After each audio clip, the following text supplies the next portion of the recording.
ही एक राजा होता जो आपल्या निपक्षपातीपणे केलेल्या न्यायासाठी खूपच प्रसिद्ध होता। एक दिवस तो आपल्या राज्याच्या कैदखान्यात सर्व गुन्हेगारांना भेटण्यासाठी गेला। तो प्रत्येक गुन्हेगाराला भेटला आणि त्यांना विचारू लागला की त्यांना कुठल्या गुन्ह्याची शिक्षा मिळत आहे। सर्वांनी आपापली कारणं सांगितली।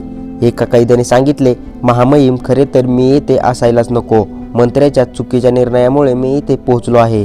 दुसऱ्या एकाने सांगितले की हे राजन, मी निर्दोष आहे, विरोधी पक्षाने न्यायाधीशाला लाच दिली होती आणि म्हणूनच मी येथे आहे।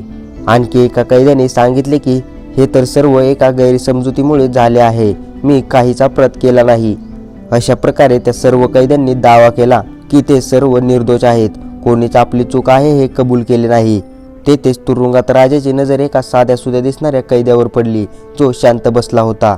जेव्हा राजा त्याच्याजवळ पोहोचला आणि त्याला तोच प्रश्न विचारला तेव्हा त्याने सांगितले की महाराज, मी एक अपराधी आहे, माझ्याकडून अपराध झाला आहे, म्हणूनच मी इथे आहे।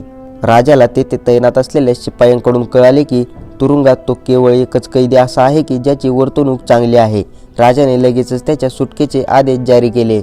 या छोट्याशा गोष्टीने एक मोठे रहस्य प्रकट केले आहे। मित्रांनो, जेव्हा केव्हा आपल्या मनासारखे होत नाही तेव्हा आपण नेहमीच म्हणतो की ही माझ्या आईवडिलांची चूक आहे, त्यांनी माझे अशा पद्धतीने पालनपोषण केले, किंवा ही माझ्या समाजाची चूक आहे, किंवा ही माझ्या परिवाराची परंपरा आहे।